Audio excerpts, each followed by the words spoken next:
Deep in the murky waters of the Baltic Sea lies a massive, mysterious shipwreck. One hell of a large wooden wreck. It's clearly an ancient warship, a sensational discovery. But could it be the holy grail of wrecks, lost for 450 years? The largest warship of its time, designed to be the Death Star of the ancient seas? Is this the ship called Mars the Magnificent that struck fear into the hearts of all who saw her? Scientists from all over the world joined forces to solve the riddle of this giant shipwreck. An absolutely crazy wreck. It's a time capsule. Everything is there. With state-of-the-art technology, We found the treasure. divers and researchers pieced together the untold story of the enormous wreck, the epic battle she fought, and the men and treasure that went down with her.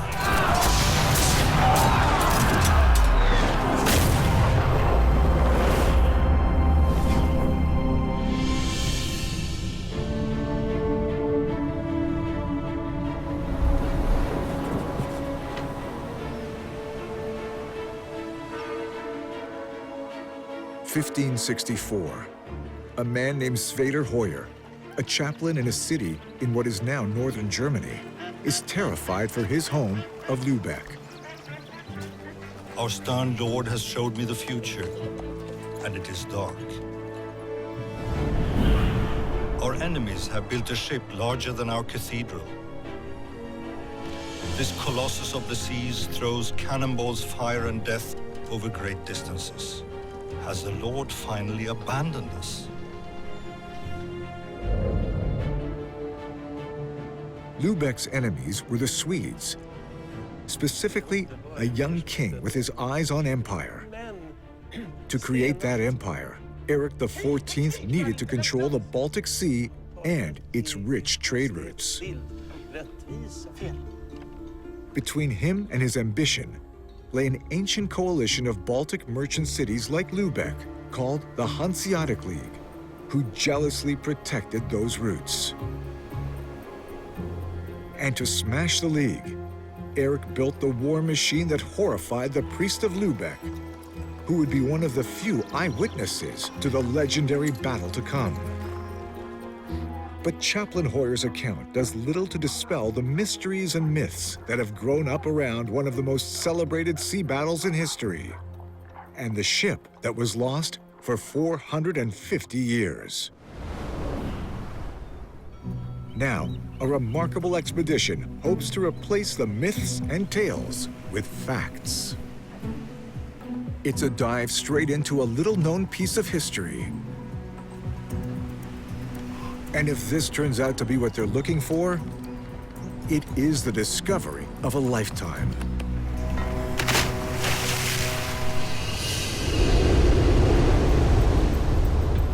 It all started with a group of passionate wreck hunters led by Richard Lundgren, an internationally known technical diver. No, but we said that yesterday too. You can never be compromised. They had been looking for traces of this particular battle for more than 20 years. But we need to make our team ready first. When Rickard's search began, he didn't even know exactly where the battle had been fought. Wreck hunters had been searching for centuries between two large islands, Uland and Gotland, a huge expanse of water. Then, in 2011, a breakthrough. A sonar image shows what at first looks like an enormous pile of wood on the seafloor. One hell of a large wooden wreck. But to a trained eye, there are clear signs that this is a wreck of exceptional proportions. I'll be damned if those aren't gun ports. The site is dauntingly deep, almost 250 feet down in the chilly Baltic waters. Likely a reason why no one's discovered it until now. But diving at these depths is Rickard's specialty. His first glimpse of this gigantic puzzle of oak timbers is unforgettable. We arrived at the wreck. landed on the hull and saw huge gun ports. And I thought, I've never seen anything like it. Dives like this are dangerous and complicated, requiring hours of meticulous preparation. If something goes wrong, it could be fatal.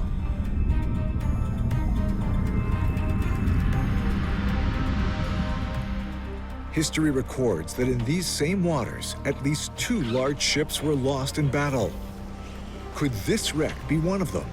And could it be the legendary giant called Mars the Magnificent? With the help of an ROV, an underwater robot, the team locates some bronze guns of spectacular size lying next to the hull. And at these cold, brackish depths in the Baltic, there is almost no growth to cover the guns. So an old-fashioned inscription with Roman numerals is clearly readable. And 4 ones. This date, 1564, definitely puts the unknown wreck in the right period and is a compelling clue. But they'll need more proof and more help to reveal whether this is truly the ship of legend.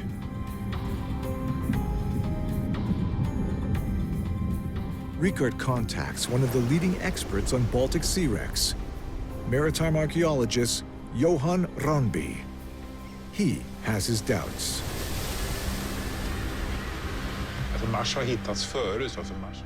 Mars had been found before. Mars has been one of the most sought-after wrecks. Everyone has been looking for Mars the Magnificent, so I wasn't sure it was Mars that they had found. Regardless of what ship it is, it's an amazing wreck. It has those triangular dead eyes. For naval historians, the wreck is a missing link. Few 16th century warships have ever been found and studied. During that time, war breaks out among the Baltic countries, the onset of a brutal period in European history. A period of bloody and frequent conflicts that will, in the end, turn Europe into a continent of nations with borders much like today's. The wars fuel an arms race around the Baltic Sea as the young Swedish King Eric is bent on turning a backward country on the fringe of Europe into a powerful nation in control of the profitable Baltic trade routes, especially with Russia. For this, King Eric needs a fleet strong enough to challenge the existing order. He commissions giant warships, the ultimate symbols of power for a modern monarch.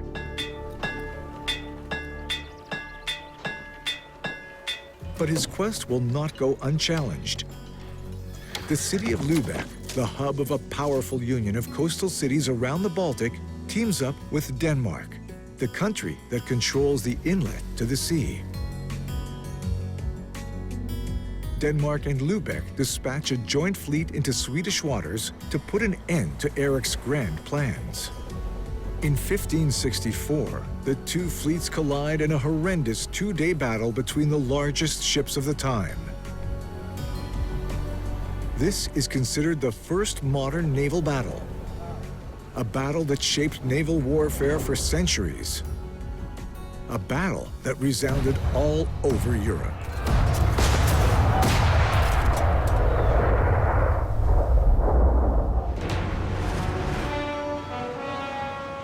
To establish if this really is King Eric's Admiralty ship Mars, a much larger expedition gathers, with scientists, expert technical divers, and state-of-the-art equipment. Rikard Lundgren teams up with his old rival, historian and diver Carl Douglas. They have vied for many years to be the leading explorers in the Baltic. Now, they join forces to solve the wreck's mystery. Carl runs a large survey company and provides the needed high-tech equipment. Professor Johan Rönnby, a world-leading expert on historical wrecks in the Baltic, heads the scientific team.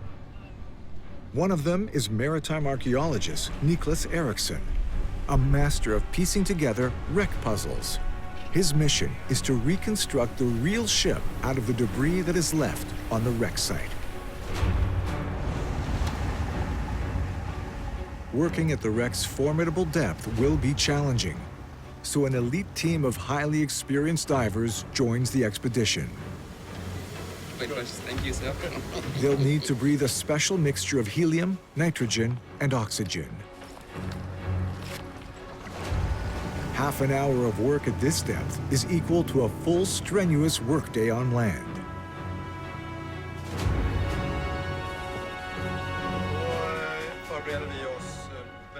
One of the few professional archaeologists qualified for this work is German Florian Huber. Yes, it is really fantastic to take part in this project. It's one of the most unique maritime archaeological projects in the world. And we're working here with professionals, topside and underwater. This is amazing in all respects. At 250 feet below the surface, the water is cold and dark. Many dangers await the divers. Tight spaces and rough edges in the wooden beams can snag the diver's vital equipment or rip a critical air tube. But every inch of the entire wreck site must be photographed, measured, and documented.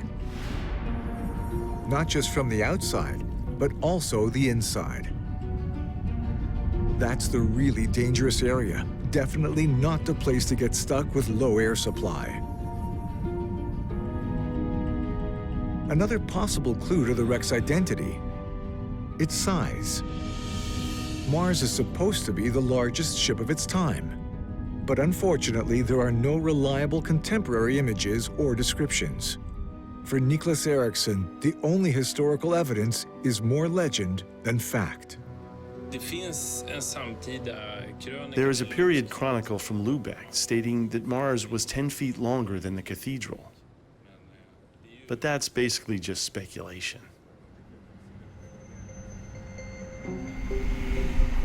To measure its exact size, the team will place a special type of echo sounder right on the wreck.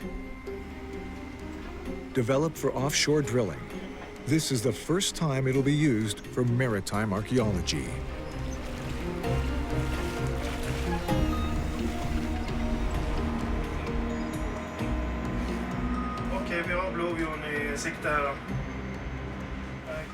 If it works as hoped, the echo sounder will save weeks or even months of documentation work.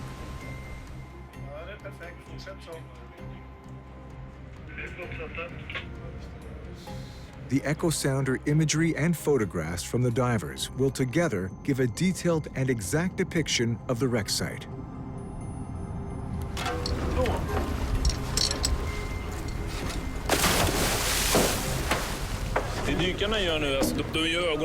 The divers will now be our eyes on the seafloor. There's a continuous communication, back and forth, about what kind of information we need to piece the ship together. Among the Mars legends, there is also a treasure story. There should have been 200,000 silver Swedish dollars and 2,000 gold coins on board. Excitement mounts when Ricard's dive buddy, Friedrich Skog, reports that he has made a chance discovery.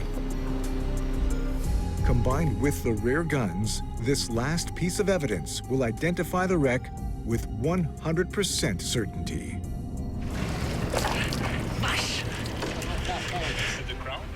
A silver coin minted in 1563. I think this is Erik the 14th. Yeah. The same year that Mars was built. Freaking good teamwork. It bears the portrait of King Erik XIV, leaving no doubt that this is a coin from Erik's treasury. This is pretty cool. We're the first one to hold this coin in a long time. A silver coin from Mars. This is his ship.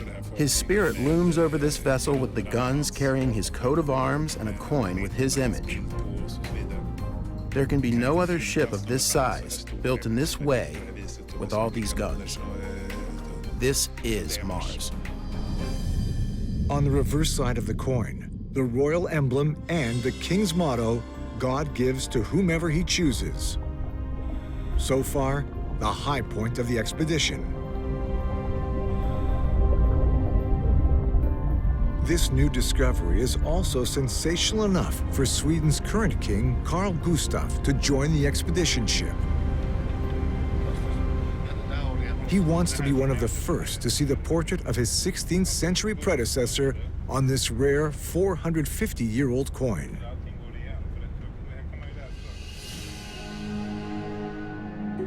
Eric XIV had a new idea about how to fight at sea.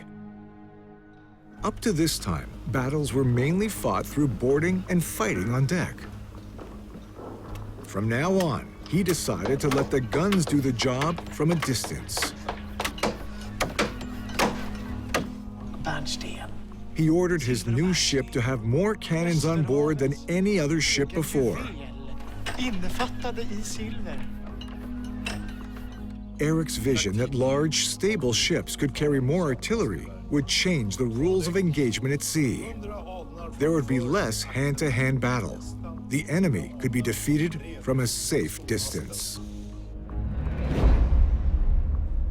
The war for which Mars was built and in which it sank was the first really in history to be decided by gunnery. And so in that sense, it's breaking very new ground. This recurring idea of the great ship that embodies the king's prestige, that embodies the power of the nation, at the same time that it tries to concentrate as much firepower into one platform. That's really what a whole chain of events that Mars set off in the 1560s. King Eric XIV is obsessed with the idea of creating an empire. The key to realizing his ambition is the largest fleet in the world, with Mars as the admiral's flagship. With 5 decks, 2 just for gunnery, she is the crowning glory of Eric's fleet. The war is now on its way to Eric. In May 1564, a combined fleet from Lübeck and Denmark sails toward the Swedish coast. The 2 large fleets meet northwest of the island of Öland. This is where the interests of the warring sides collide. Power over the Baltic Sea is at stake. Eric's new tactics were actually written down in a document discovered by historian Ingvar Sjöblom. It is a direct order from the king to Admiral Jakob Bagge, commander of the Swedish Navy. This is the instructions sent to Jakob Bagge on May 18, 1564, just a couple of weeks before the battle where Mars goes under. The king's orders to his admiral are direct and brutal. Attack the enemy ships as fiercely as possible, sink them with gunshots, and break them to pieces. Less than 2 weeks later, the enemies meet.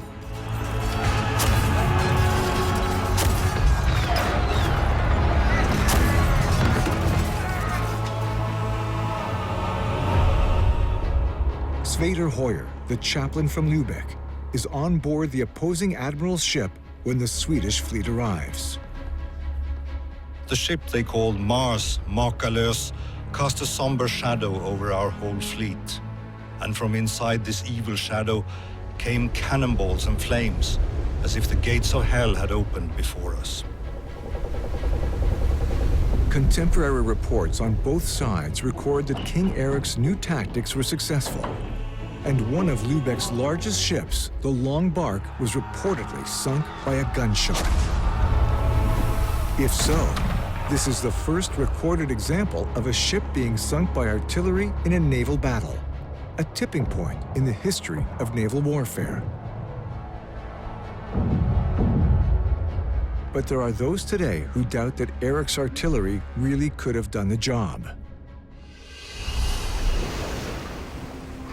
At the wreck site, the scientists want a closer look at the artillery that played such an important part in this historic battle. It's time to salvage a couple of those remarkably well-preserved cannons. There are more than 100 to choose from. But to study how realistic King Eric's new tactics were, they need to examine the largest guns. This huge bronze cannon must weigh about 2 tons. The ship's crane is only certified to lift 1 ton. So in the end, they decide to bring up one of the large guns that is broken in half.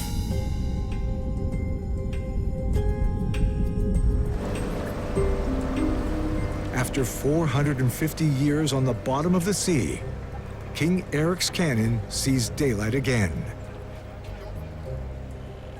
The question remains, could a gun like this really sink a ship? Among historians, it's a hotly debated issue. But some explosive experimental archaeology may settle the dispute. The artillery experiment begins back on dry land. Fred Hawker works with a team casting a replica of a 450-year-old bronze cannon. For me, the most important questions as a researcher are, what's the gun's performance? We want to measure when we fire it, not just how far the ball goes and how close to the target it hits. We also want to look at how much noise does it make? What kind of pressure does it create? How heavy is it? How hard is it to move or to aim? How quickly can you load it and aim it? And then to look at the effect it has at the other end. I mean, how much damage does a gun like this do? For the target, carpenters are busy building a full-scale replica of a ship's side. Oak was the traditional material for the hulls of wooden warships because of its strength and resilience against the forces of the sea, but also to stand up to enemy fire.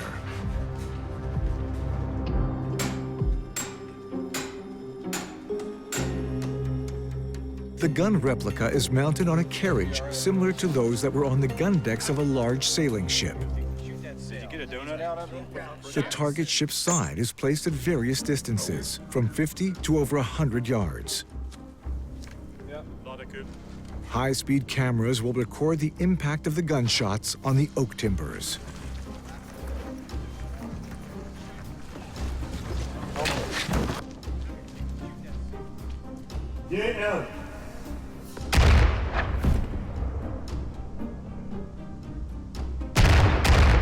No one knows if the guns of the Mars warship were tested in any way before they were put into action.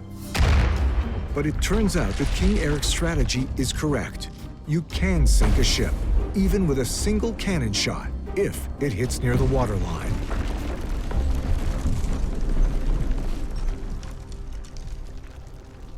What we have here is we've got a weapon that will make a hole in a ship. We can demonstrate that.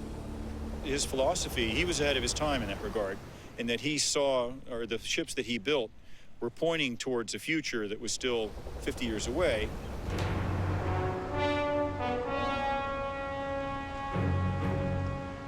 It's May 31st, 1564. King Eric wakes up to the good news of how successful the Swedish fleet's first strike has been. Mars has proved to be exactly what he hoped for. He is convinced that he will win the battle and gain control of the Baltic Sea. But for his enemies, there is too much at stake to give up the fight.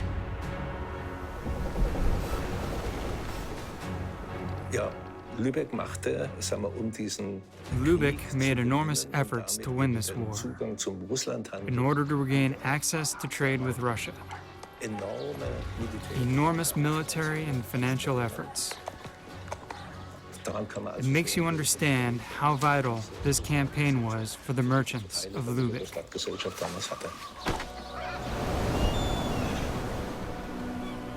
Lübeck's admiral, Friedrich Knebel, is keenly aware that the rest of Europe is following his risky mission.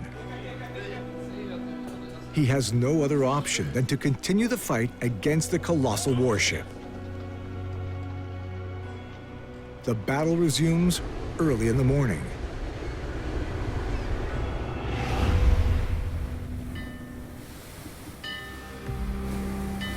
The expedition work has entered an intensive phase. This is like advanced historical CSI on a very cold case.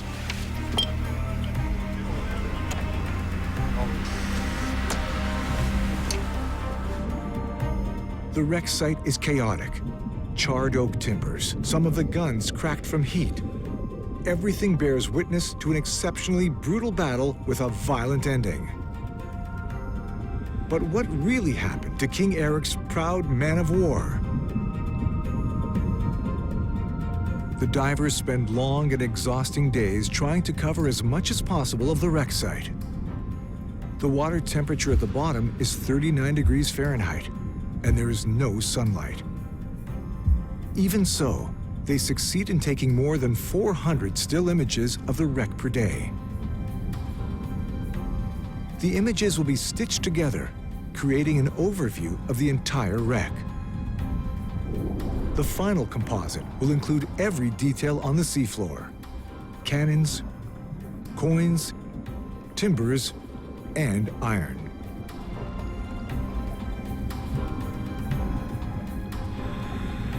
As they survey, the divers chance upon more concrete evidence of how this war was fought. A large gunshot lodged in the ship's hull.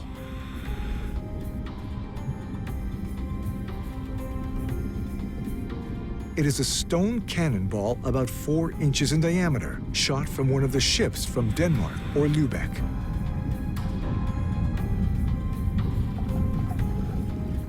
But scientists do not think that Mars was sunk by gunfire alone. The wreck site is littered with debris that points to another cause. Every part salvaged from the wreck is badly burned and sooty. But even the charred timbers help Niklas Eriksson assemble the puzzle and fit them back where they belong. Thanks to this information and what we're going to salvage tomorrow, we'll be able to reconstruct the whole hull above the waterline. She's quite charred, all of the timber, so there's clear evidence of a fire. It's obvious that Mars was aflame when she sank. But did the fire sink her?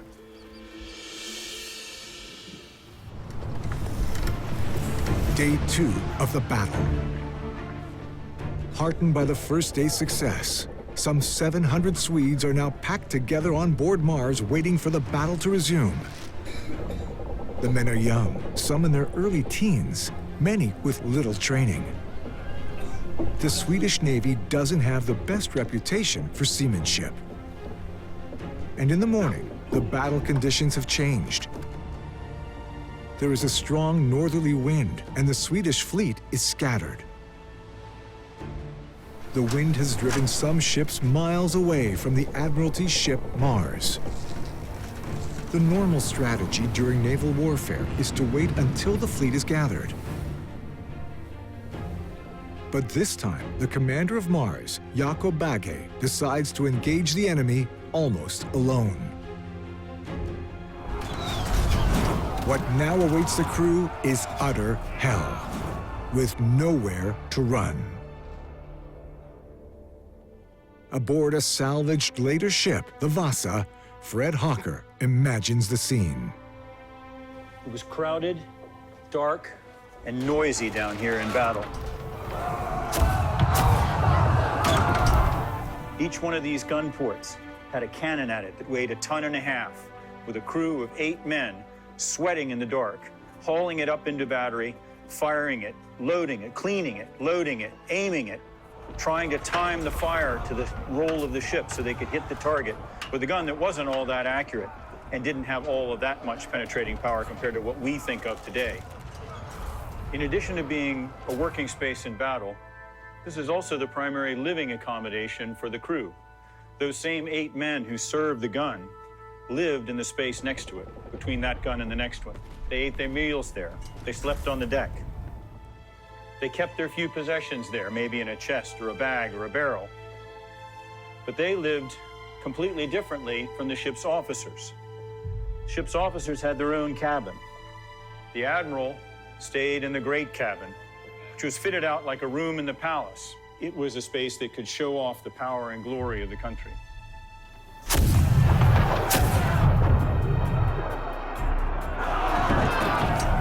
At the battle, Mars artillery is of no use. as the wind has turned in favor of the opposition. Admiral Knievel's ship Der Engel and another Lübeck ship manage to hook onto the giant Mars. They begin boarding her and engaging in hand-to-hand combat, a catastrophe for the Swedes. Now there was nothing to stop our brave Admiral Knebel from claiming victory. The soldiers from Der Engel poured onto Mars in order to bring her home as a great trophy to the city of Lübeck.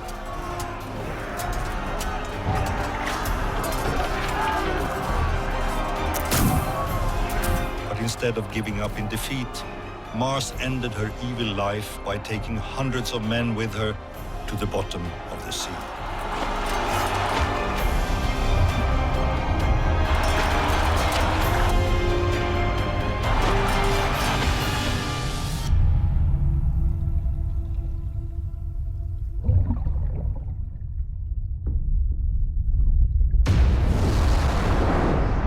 But what sent the massive warship to the bottom?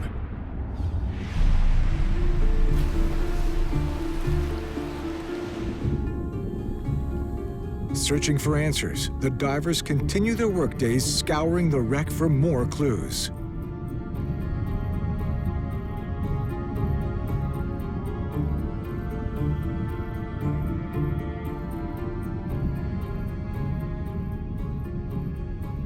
The chaos of timbers at the wreck site still won't give up the secrets of Mars' last moments.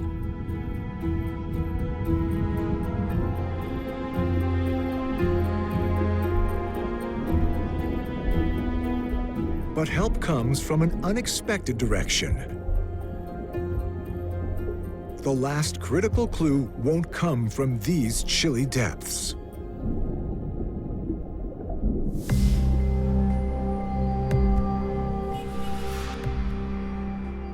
The Lübeck City archives contain records dating back centuries.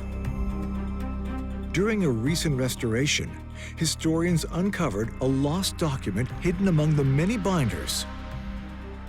It's the official report of the ferocious Battle of Giants, written by Lübeck's Admiral Knebel himself. At long last, the final moments of Mars the Magnificent are revealed. 4 June in the year 1564. The losses were enormous. Mars the Magnificent is said to have had a crew of 600, out of which about 500 drowned or were killed in the clash. And from Der Engel, the admiral ship, there were a number of soldiers and crew who lost their lives. That is pretty clearly stated in this report. According to Knebel's document, Mars was boarded by soldiers from Lübeck, and the enemy flag was hoisted on Eric's Admiralty ship. During the fighting, a number of red-hot bullets and firebombs went off on Mars, one of which hit a wrought iron gun. The explosion caused fire to break out, a fire that quickly spread to masts and rigging. When it reached the gunpowder stores, Mars exploded and went under.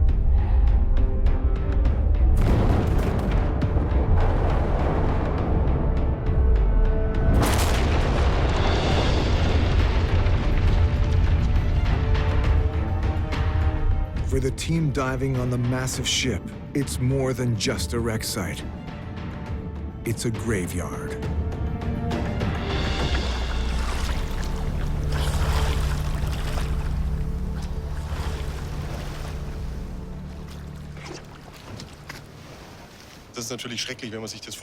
It is, of course, horrible to think of what happened during the last hours on the ship. Even when you dive on her, it's impossible to imagine. The fact that 800, maybe 1,000 people died. Admiral Knebel's document, written just days after the event, confirms what actually happened to Mars the Magnificent and why the wreck is so chaotic. What he doesn't say a word about is the significance of the battle. Whether he realizes it or not, a new type of naval warfare began during that first violent day. It would be a change that would resonate down through history.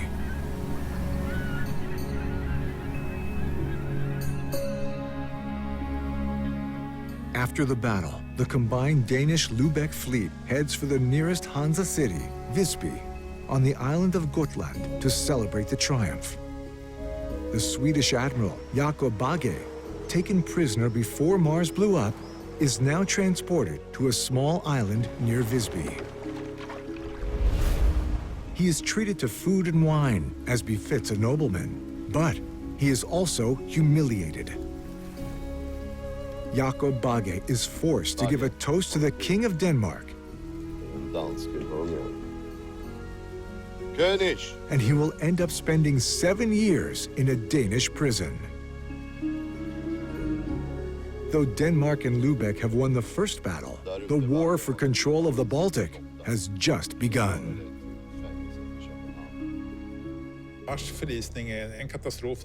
The loss of Mars is a catastrophe when it happens, but it doesn't affect the outcome of the 7-year war. It is a long and cruel war that really ends without a clear victor.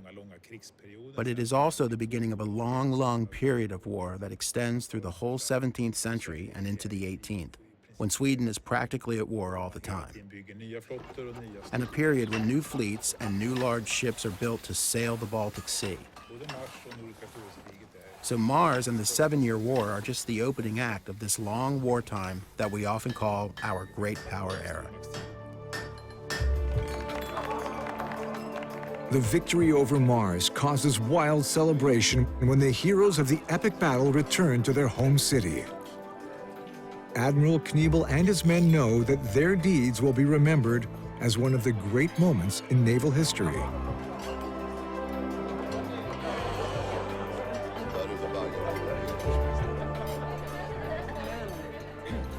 But one person is missing at the party.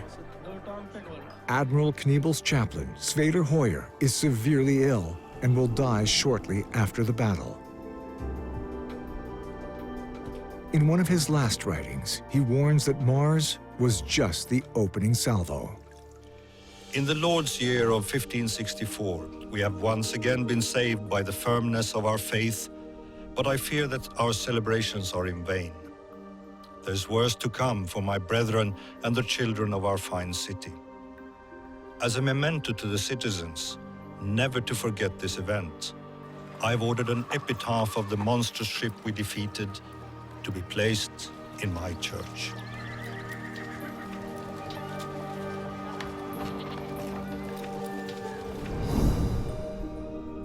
The painting in the Lübeck church is the only image of King Eric's Admiralty ship from the time.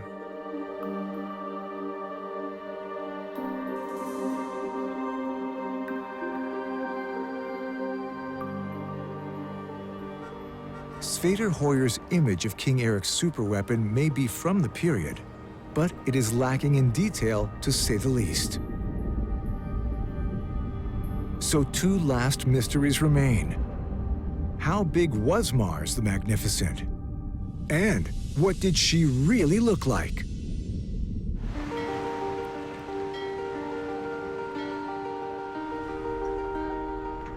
On the Mars wreck site, ascertaining the ship's exact size becomes a priority.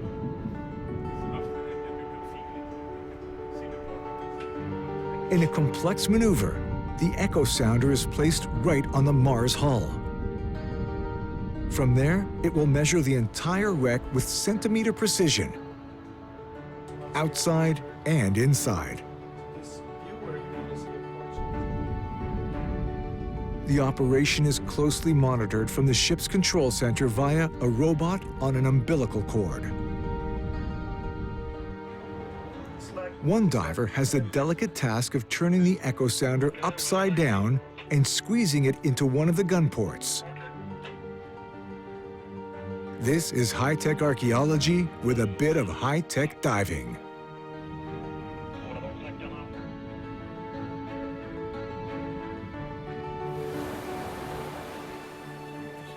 The Mars wreck offers a unique chance for researchers to study a crucial transition period in the history of naval warfare. This is the richest collection of timber from any ship of this era, enough to keep scientists busy for years trying to understand how those ships were built and rigged. Modern technology can now, for the first time, transform the splinters and the charred oak planking into a 3D image of the wreck site. There's some timbers here still standing up. They must be from the lower gun deck. The 3D imagery can be made into precise copies so that we can get a sense of what lies on the seafloor.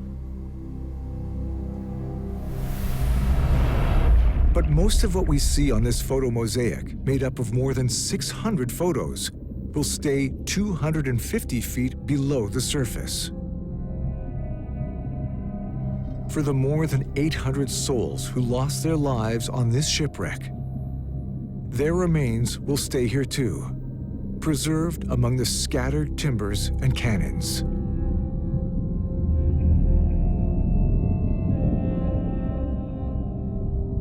The dive team and cutting-edge technology can now solve one of the last mysteries of Mars. How big was the warship? The precise length will be extremely difficult to establish, since the bow of the ship was blown off. But what can be measured shows the ship was nearly 200 feet long, confirming it to be a true monster for its time.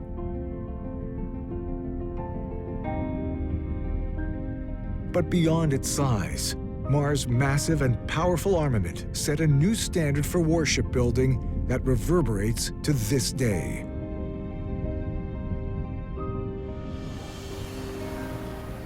As for her builder, Erik XIV of Sweden, his dreams of greatness went down like his magnificent ship. He began to go insane not long after Mars sank, and was deposed and imprisoned in 1568. It's believed he died in prison of arsenic poisoning.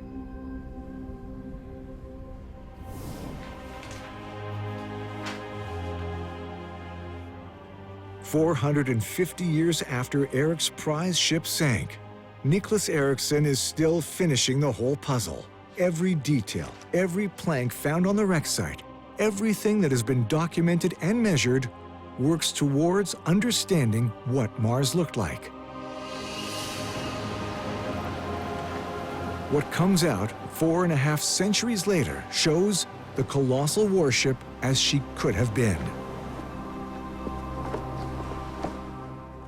While the scientists work to recreate Mars on dry land, the underwater archaeology is over, and the great ship will be left where she lies. To salvage the ship and bring it to the surface would be enormously costly and potentially damaging to the wreck. And this is a sacred space. The men who went down with her will remain undisturbed in their silent tomb, keeping the last secrets of Mars the Magnificent to themselves.